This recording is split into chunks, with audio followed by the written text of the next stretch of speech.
Assalamu alaikum wa rahmatullahi wa barakatuh. Mpenzi mtazamaji, karibu, natumai mzima buheri wa afya. Jina langu ni Haifa Muhammad na karibu katika kipindi kipendacho Pewa Asubuhi ndani ya kitengo Gumzo la Vijana. Alhamdulillah, leo tupo naye mgeni mwingine ambaye naamini siku ya leo ataweza kuwasilishia mengi kuhusiana na swala zima la vijana, jinsi gani unafaa kuweza kujiweka. Na inshallah mgeni wetu anakuja kwa jina la Adam Kasim, na inshallah pia kabla aanze na mada yetu ataweza kujielezea ni nani, anatoka sehemu gani, na tufahamu pia anajihusisha na swala lipi inshallah. Na kiupande mwingine ni kwamba mada yetu ya leo, mpenzi mtazamaji, tunataka kuangalia kwamba kuna zile value ambazo uko nazo. Yani ni vipi, jinsi gani utaziutilize value zako katika maisha, katika society, na inshallah tukielekea kwake tutaweza kufahamu mengi na mengi zaidi. Assalamu alaikum wa rahmatullahi wa barakatuh. Wa alaikum salam wa rahmatullahi ta'ala wa barakatuh. Mzima? Una neno? Karibu sana Adam. Asante sana. Na bismillahirrahmanirrahim. Tukianza inshallah, tungependa kabla ya kuanza tukufahamu wewe ni nani, unajihusisha na swala hili.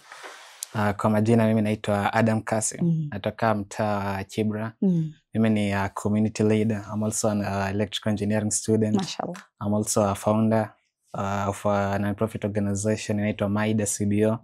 And also I'm engaged in other businesses. Apart from that, I'm also involved in matters of politics, activism mbili tatu. Wow. Apart from that, alhamdulillah tunashukuru. Mashallah. Umeongea kuhusiana na swala lako la kwamba uko na nini wa CBO, if I'm not wrong. Yeah, you're right. Yeah. Inajihusisha na nini? Yeah, so it's a youth-led grassroots organization inajihusisha na mambo ya climate change, ni kwa Kiswahili ni mabadiliko ya tabia nchi. Na pia tunajihusisha kwa mambo ya youth empowerment, sana sana kuhusu mambo ya ekonomia na politics. Tunataka vijana waingie hizi spaces mbili, the youth, na ya mwisho tunajihusisha ni kuhusu mambo ya mental health. Kwa sababu mtaa tunatoka, especially our youth, venye life imekuwa challenging, they are facing a lot of challenges in mental health, so we are creating safe spaces especially for men. Kwa sababu like they have been sidelined, wamesahaulika sana. So we are creating a safe space for them. Tunakaa chini, tunaongea, tunakuwa na gumzo la vijana. Kabisa, kwa sababu anakwambia katika jamii vijana ndio wanaojenga jamii kabisa. Na vile umesema wewe ni kiongozi, kuna values ambazo wewe labda imefikia mpaka zikakufikisha mpaka pahali ulipo. What are these values ambao pia inatufikisha katika mada yetu ya leo? Yeah, some of these values held some very dearly to me. It's matters of integrity, honesty, and being true to your word, especially as a young leader coming up from the ghetto. I believe in like your values are your reputation. Mezi pale zingine hakuna kitu kingine tuko na, ni reputation yetu tuko na. So kama yangu ni kitu nimefanyia kazi for the last about 10 years. Ndo sasa ya pale yote nikifika ile reputation yangu na venye hata wananijua inaweza kunisaidia sana, kwa sababu apart from you hakuna kitu kingine. True, hilo nalo ni kweli. And umeongelea kuhusiana na swala la integrity. What does it mean? Yani kuwa na ile integrity, ama hiyo integrity huwa inahusiana na nini? Kwa mimi venye naweza jibu kuhusiana na integrity, naweza sema it's about saying true to what you believe in, no matter like the cost. Tuseme kama sahi, kama si viongozi, especially matters of politics, venye imekuwa sahi saa zingine labda mko pale, you are taking a stand for something, and it's not really about you, it's about also the community and the general surroundings. So ni matter of ukiitwa kando kuambiwa kijana tulia, acha pressure, unasema hapana, una stay strong to whatever you believe in. To me, that's integrity. And do you think kwamba viongozi wengi sahi wana lack that integrity? Yeah, I believe so. Mostly the politicians of today, they lack integrity a lot. But also, like I've come to realize it's also more about also the environment. Like you can never outgrow the environment you're in. Yeah. So na swali lazima umeongelea pia kuhusiana na honesty. Honesty inafaa kumaanisha nini? Ni kule kuwa mkweli, kwa sababu I think watu pia wana define, kuna vile honesty na loyalty kidogo utakuta kidogo zifanane. Yeah. Mimi nasema honesty ni kuwa mkweli hata kama ifurahishi. Na loyalty ni iko more also the same, lakini I don't really believe in loyalty respect to Allah subhanahu wa ta'ala. Mashallah. Yeah. No. And to their values or whatever you agree you like you believe in. I don't believe in being loyal to person. I believe to being loyal to a cause, yani about kuamini kitu ndo ya haki. Na sio ati mtu ana supersede the cause. No. And inaweza ijibu side. Na tukiangalia swala lingine ni kwamba tuko na youth katika communities. How should we, ama tunafaa huyu youth vile yako sahi anafaa vipi kuhakikisha kwamba ana preserve zile values zake? Wengi wanaenda nje ya values zao. Yes, I know kuna zile cultural values and then kuna values pia katika dini, kuna values and so on. Sasa hizi values how are youth wanafaa kuzi internalize vipi ili ziweze kuwasaidia katika maisha yao?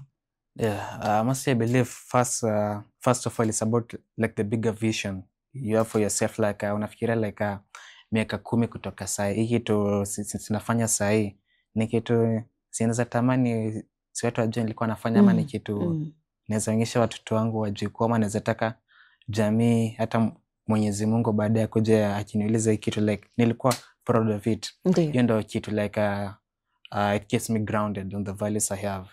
And also I also believe like it's also really important to try to create a community. Ujieke kwa ile jamii ambayo inaandamana na your values, especially za Rabuna.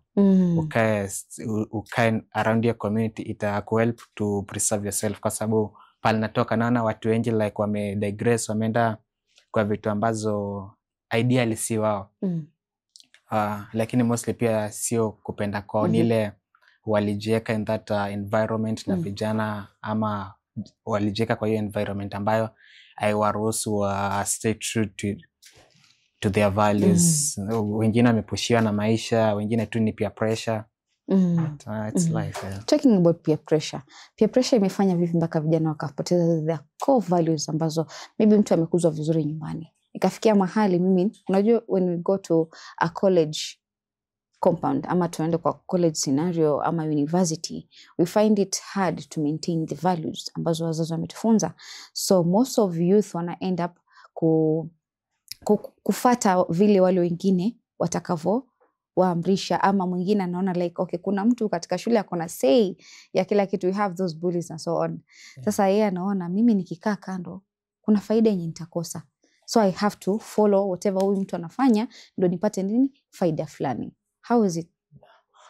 Mostly I also believe like humans, we are social animals, so like no man is an island. So I think in that regards kunako ka peer pressure udanganya mtu, but mostly I think it's about like knowing yourself in the bigger vision you have for yourself, that thinking long term, a decade from now, 2 decades from now. It kind of helps you to navigate those murky waters. And I believe like vijana wengi especially in terms of mentorship, kama kitu ambayo akina Bolton ufanya in terms of mentorship, watu ambao wamepitia that space, wamefika into another level. When most youth especially in colleges and high schools wakipata that mentorship around that age of maybe 16 to 21, waonyesha like kufikiria yako into that environment, especially a game changer. Nasema iko na success rate around 90 to 95%. That mentorship. So I am a mentor too, so I know what it takes to be a mentor. That's nice. Though kuna ile struggles utapitia with the mentees, but at the end of the day, if you are something that if you are someone that has a vision concerning you want to change a person or change a community, basi kufika mbali inakuwa rahisi.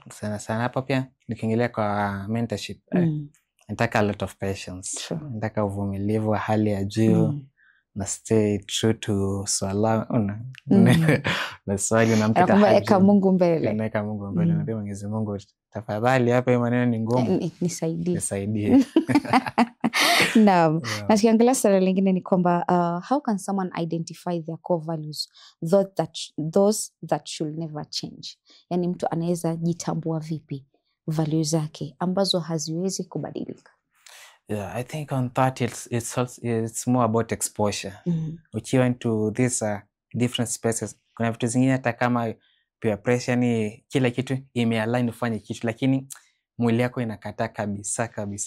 I think like that, ukitambua hiyo, kwa sababu pia mimi nimekuwa into different spaces, unajaribu kufanya kitu lakini nasikia moyo imekataa kabisa. Hata moyo imekuwa nzito, roho imekuwa nzito, zingine ziko mpaka financial benefit. Unaona hapa tu nikifanya hii mambo yangu inakuwa, lakini roho yako inakataa, inakuwa mzito hadi mwili ni kama inajikunja. So nadhani ukitambua hiyo, like juu hapo ndo your core values and like that is who you are. Ili uchange hiyo, itabidi umebadilisha your whole dynamics as a person, itabidi umebadilika umekuwa mtu mwingine. Na values zipi ambazo ni mbaya, ambazo ziko na uwezo wa kuangusha kijana yoyote? Nasema it's more of subjective, na itategemea the environment you are. Kuna zingine huko kama values kama hata honesty, kuna pale nyingine naita kitakuramba. Kitakuramba, zingine hiyo kuwa integrity, kuwa a faith person. Nje kila pale ukisema Mwenyezi Mungu amesema, mtume alitufunza hii, kuna saa zingine inakataa. But I'll emphasize on that, like the environment you are surrounded in. Kuna zingine zitakuruhusu flourish, kuna zingine zitakumaliza. So pia mtu anaangalia environment ya mazingira. Mazingira yako ina matter sana. Hata nasema like that is the one most important thing. Unajua pia zingine kama mentorship, kuna sasa unafanya inakuwa ngumu, umechoka, unasema indaacha, lakini sasa ukiwa ni ile a support system, watu mko na same beliefs, lakini pia same beliefs haimaanishi yani ni kama mmeshikanisha akili yenu mnafuata tu njia moja. Inabadilisha, mna agree to disagree, mna argue based on facts and not emotions. Kama tukiongea kitu naona hapa ndio nifanye research yangu, Qur'an inasema aje, hadithi inasema aje, niangalia scholar ile tatu anasema aje, nikoje tunahaje iko ati ile personal emotions ati wewe anipende wewe ticket tunasema ndo mbaya. It's more about that factual. So in this environment and friendship lazima kuwa nako ka factual of in whatever you're doing. Mashallah. And I mean, what values do you think are most commonly challenged in modern society?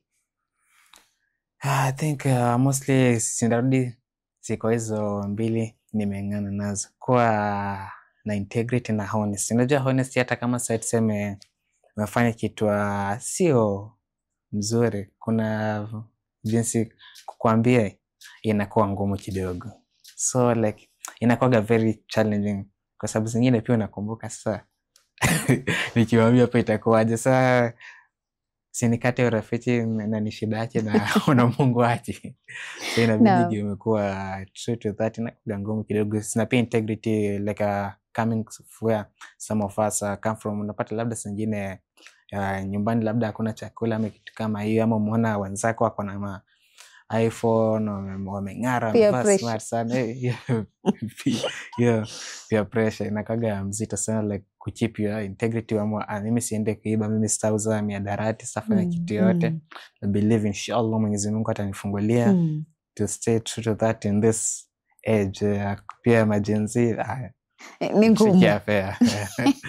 And also I think loyalty can be one of the things that is very challenging sahi katika hii generation. Tukiangalia wengi tuko na marafiki and so on. You depend that rafiki yako atakuwa loyal to you. Like okay, hautaki akuwe na rafiki mwingine and so on. There's just jealousy that okay, rafiki yangu na rafiki yake, this person should only stay loyal to me and not anyone else. Kuna mwingine akasema like you have to live your life at the end of the day. Ishi maisha yako, mwacha ishi maisha yake. It's not like umemweka rafiki yako kwa cage ama umemweka mahali ambapo hafai kutoka.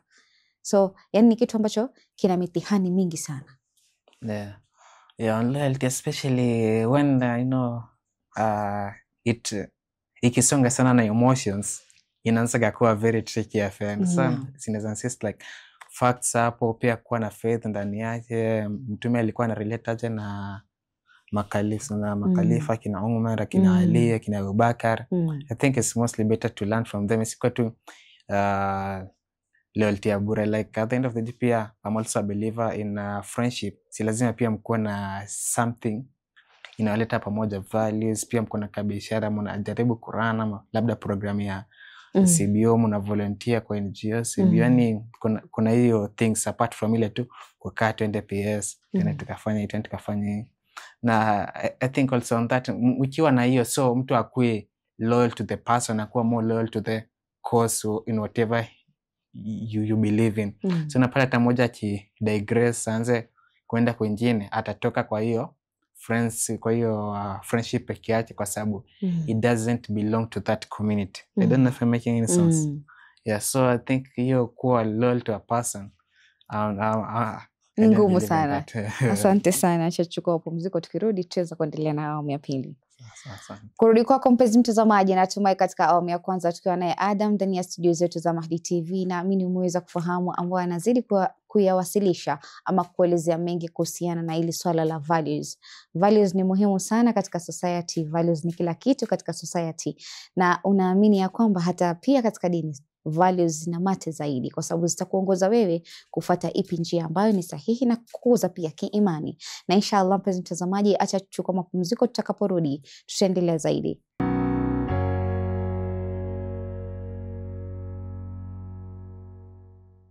Assalamu alaikum warahmatullahi wabarakatuh. Mpenzi mtazamaji, karibu tena katika awamu ya pili ya kipindi kipendacho Pewa Asubuhi ndani ya kitengo Gumzo la Vijana. Inshallah mpenzi mtazamaji, tupo naye si mwingine bali ni kaka yetu Adam ndani ya studio zetu, akizidi kukudadavulia mengi kuhusiana na masuala ya vijana, hasa tunavyojua kwamba vijana ni vioo vya jamii, kijana ni kioo cha jamii, kijana ni kila kitu.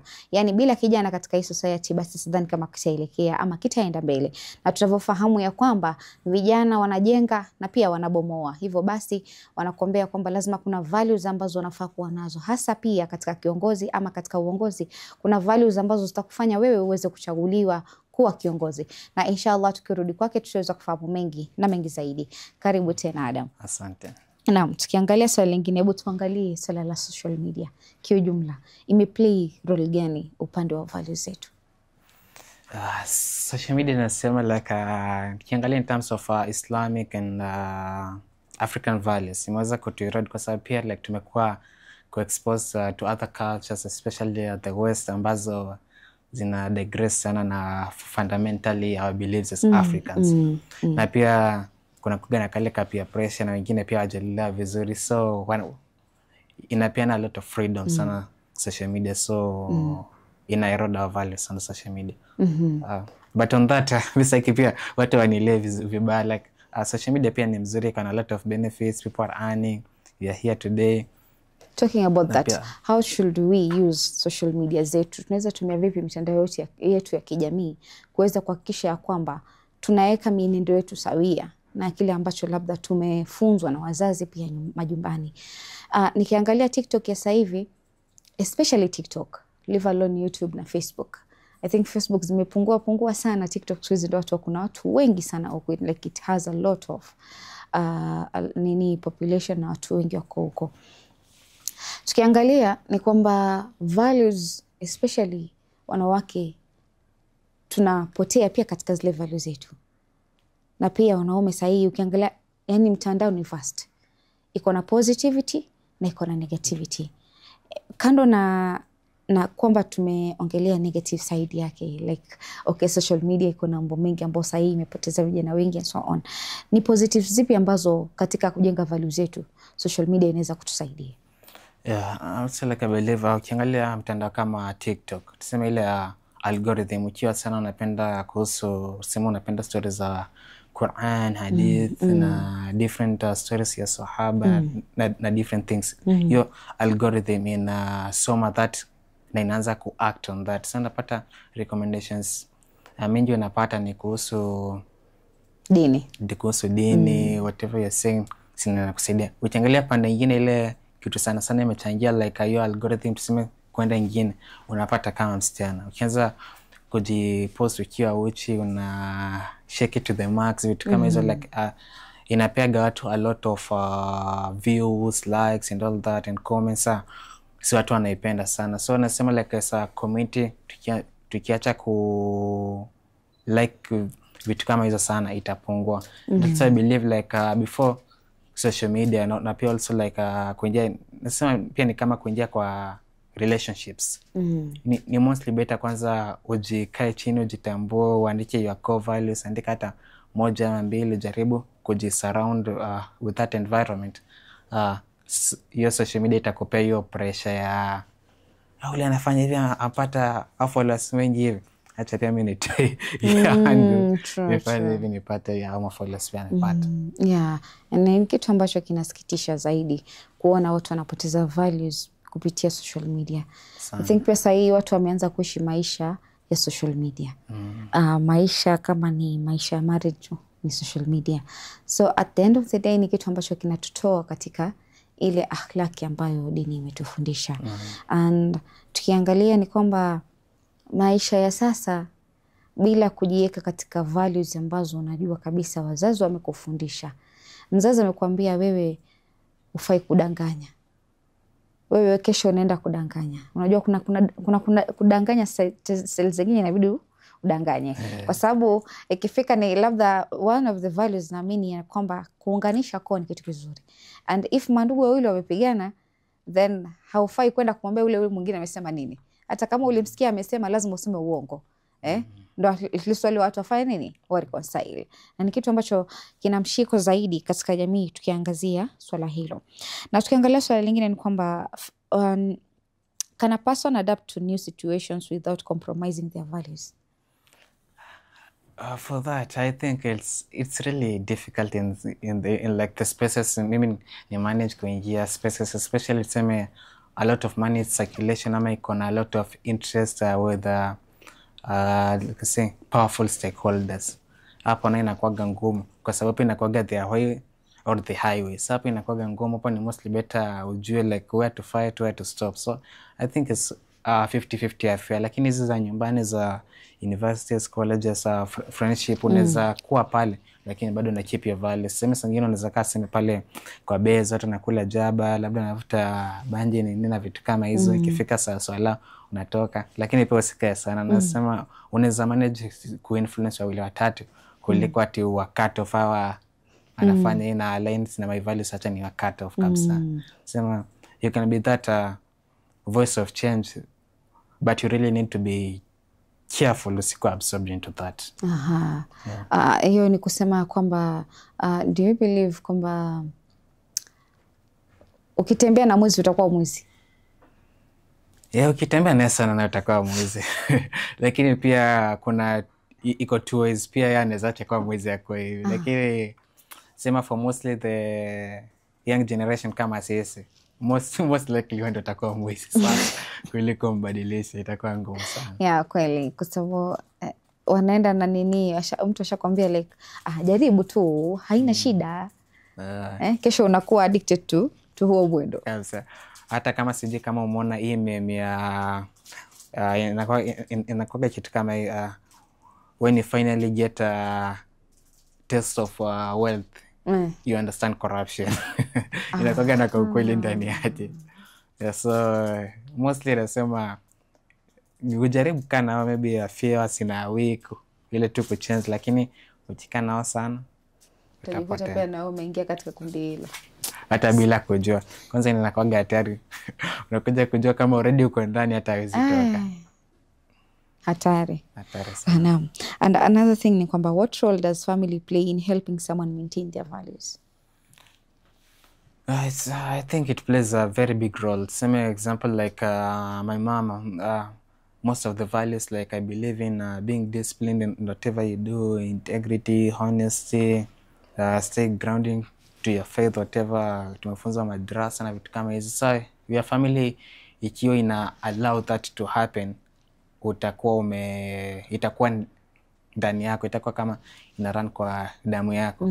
Lakini sasa tuseme unaenda madrasa unafunzwa ni ambao unakuja nyumbani unapata ndio kitu kinafanyika, especially as a child you tend to learn more on seeing rather than sana. Sasa kama ya family za wanasema kivingine zinafanya kivingine, itakuwa ngumu sana, itakuwa conflicted. Utapata tu mtoto akikuwa mkubwa anaweza kuwa anasema lakini hatakuwa na that grounded ama believe in whatever he or she is doing, and that's really a sad affair, because I believe as a person like you must stand for something. Kuna kitu si lazima uko na believe in na unaweza chora a red line ndani yake. Hii hapa mimi sitoki kwa sababu huyu ndo mimi ndo huyu. I think when I was listening to TikTok, ama wakati nilikuwa nasikiza ama naona video fulani TikTok, kuna Sheikh alikuwa yosema kwamba learn to draw a red line kwa akili yako. Ni kwamba hii kitu pale imeanzia, kuna mahali sitaki ifike. Ikifika hapo nitajua nimevuka. Sasa kuna mipaka ya mtu kuweza kujiwekea. Ni kama family wanakuza value za watoto. Lakini pia tukiangalia familia ina aspect ya kwamba ukute mzazi anateta mbele ya mtoto, baba anateta mbele ya mtoto, maybe kaka na dada. So yule mtoto anashika vitu haraka. So, yeye atashika kile ambacho amekiona. Kama vile umesema kuona ni rahisi. Ndo yani kusolve conflicts ambazo hazitatutoa kwa values zetu. How can we do that? I think kwanza hapo turudi in one of the main initiatives that tunafanya pale Maida, yani mental health, especially millennials kupanda. Wanakonga na lot of trauma na healing wako kufanya, wanajaribu kutuprojectia sisi na wengine vitu zingine mimi hata sikuwa kwa shida zaidi. Sasa mimi mkiniletea inakuwa aje. I think yani kitu moja like people should try therapy. Hata nadhani it should be included also in madrasa samata Friday Jumaa. Kama sasa swatambia simukai kidogo tufuti wafanyie therapy meal. Vitu zingine like watu wanatolea stress, wengine hawausu. And also I believe like it's also important to try to do conflict management and resolution peaceful and all that, kujua pali ya kuweka, pali si ya kuweka. And I believe since we founded Maida, I've been to different spaces wamongelea hiyo.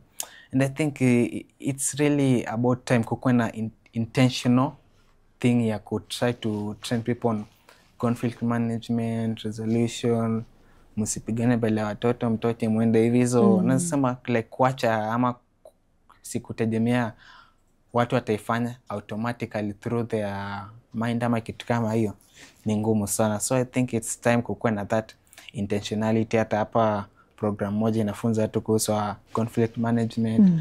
Mnaanzia hapa ukikasirika breathe in, ufanye aje, ama ndio bebe maji, ama huko nje uko na chumako mbili unainua. I wish yani wanakuambia kwamba kusema ni rahisi. Kuna mtu yeye akifikiri ile hasira tu ikimpanda, yani hata atafikiria kuna maji, hata fikiria kuna udhu, hata fikiria kuna niende nikashike. Maana kuna watu mashallah ukiwauliza like okay, my form of relieving stress, nakwambia mimi niende gym, niende nikapige chuma kidogo alafu itakuwa imeenda. Mwingine atakwambia mimi nikisikia bwana nasikia niko na stress, ndio time napata ile appetite ya kula. Ndio anaenda nakula yake yote. Yani I think kuna different types the way watu wana handle hizi masala na conflict zao, which is a very very good topic. I think pia hiyo itakuwa ni kitu kizuri kuweza kuconsider on our next topic inshallah. Kwa sababu tukiangalia wengi katika vijana tumejisahau, na vile umesema millennials ni watu wa hasira sio. Sio kuna lot of trauma ambayo hakuheal.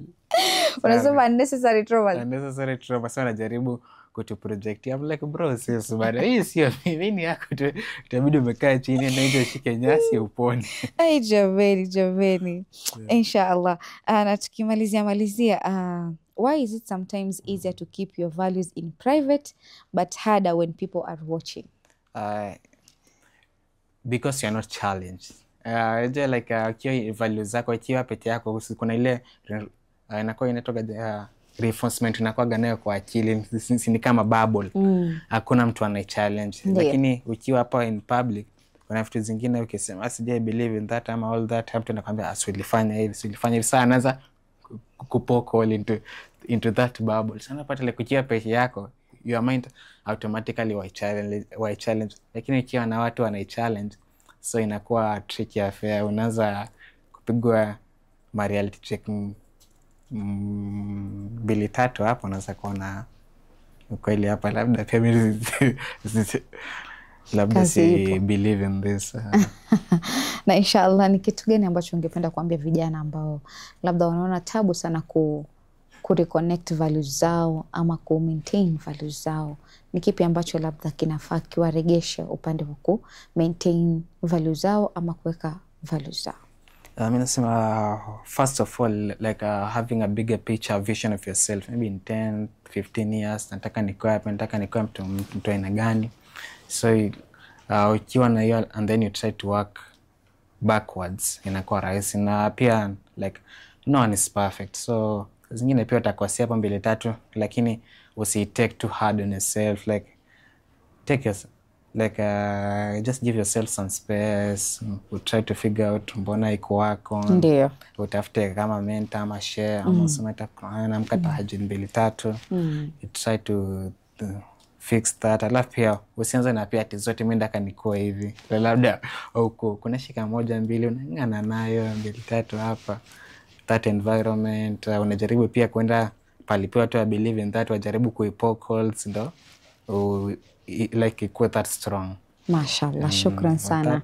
Allah kujazie kheri. Asante sana kwa kuweza kuwa na wewe siku ya leo, kwa kuweza kutujuza na kumuelimisha kijana ambaye anaangalia channel yetu. Inshallah Allah kujalie na mimi tutaweza kukutana siku nyingine kuweza kujuliana ama kujua masuala mengi ambayo yanaweza kujuta. Kurudi kwako mpenzi mtazamaji, natumai katika awamu ya pili tukiwa naye Adam ndani ya studio zetu za Mahdi TV ameweza kuelezea mengi mazuri, mengi kuhusiana na vijana, na inshallah ni kwako wewe mpira tunaurusha tukuambie ya kwamba values zako ni kila kitu, na wewe mwenyewe unajua unataka nini. Values zako zitakudrive ufanye kitu chema ama kitu kibaya. Ukiwa mtu mbaya kabisa siku zote mambo hayatakwenda vizuri, lakini values zako zinafaa kukuguide wewe kuwa mtu wa aina gani. Na inshallah mpenzi mtazamaji, kufikia hapo sina mengi ya kusema isipokuwa ni kukwambia maasalam.